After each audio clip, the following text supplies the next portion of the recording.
From about 1900 to the present day, New York was run by the Mafia, and this is how they did it. As we'll see in this video, the Mafia controlled every aspect of life for the city's millions of people. They ran gambling, prostitution, and almost every single business that you can think of.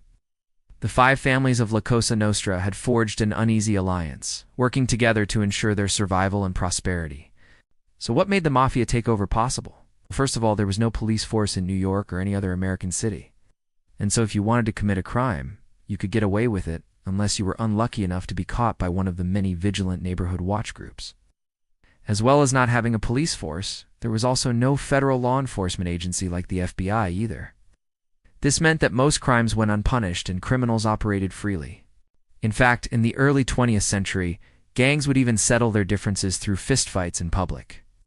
The other thing that allowed the Mafia to thrive was the sheer number of immigrants that were pouring into the country at the time. Most of these immigrants were Italian, and many of them were desperate for work and easy money. It just so happened that the Mafia had plenty of both, and so most of the Italian immigrants soon found themselves indebted to the Mafia. In fact, at one point, there was an estimated 60,000 gangsters in New York alone.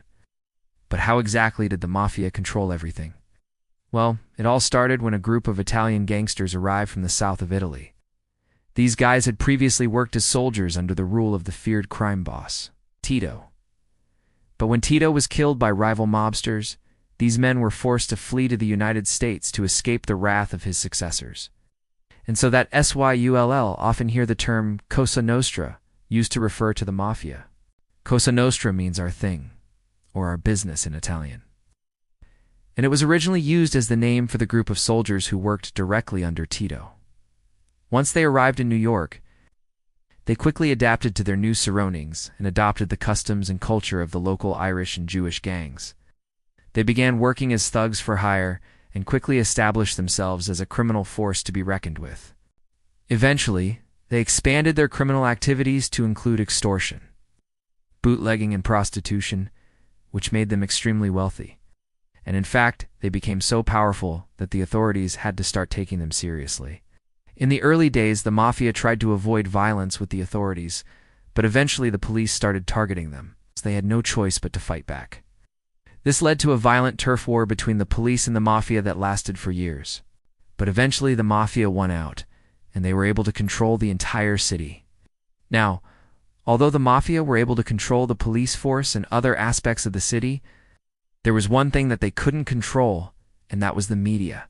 And this nearly caused the downfall of the entire organization. See, the Mafia had managed to bribe pretty much every newspaper editor in the city.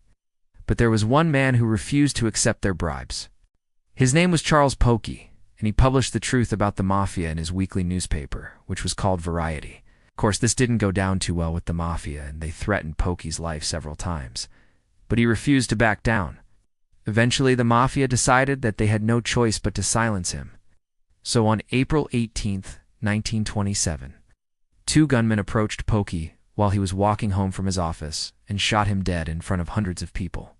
This event shocked the city, and it led to a major crackdown on the Mafia. However, Mafia were still a powerful force in the city, and it would be decades before they were finally brought down. That being said, after this event, the Mafia decided to focus more on working behind the scenes rather than being out in the open. And that's why we know so little about them today. So how did the Mafia control New York? Well, the first thing that they did was to form alliances with other criminal groups in the city. This included the Irish and Jewish gangs, as well as other Italian gangs. By forming these alliances, the Mafia was able to expand its power base and resources.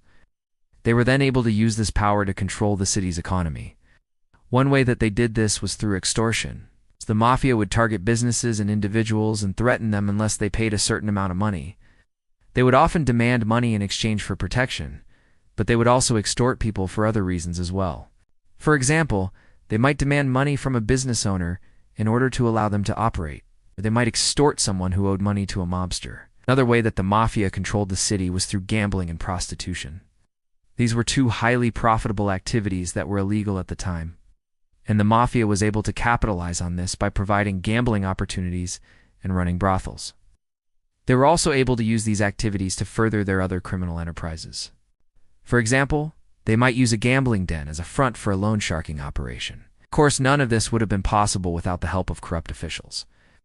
The Mafia was able to bribe police officers and politicians in order to protect their illegal activities.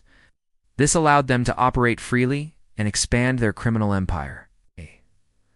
One of the most famous examples of police corruption during the Mafia's heyday was the relationship between the police and the Lucchese crime family. The Lucchese crime family was one of the 5 major Mafia families in New York, and it was headed by Charlie Lucky Luciano. Luciano had a close relationship with police Commissioner Edward J. Leary, and this allowed the family to operate with relative impunity. In fact, the family was able to bribe the police to the tune of $1 million per year. This level of corruption was unheard of, and it really gave the Mafia a significant advantage over the police. Another way that the Mafia controlled New York was through violence. They weren't afraid to use force to achieve their goals, and this often involved murder. They would often target people who were involved in their criminal activities, such as informants or people who owed them money. But they would also use violence against anyone who threatened their power base.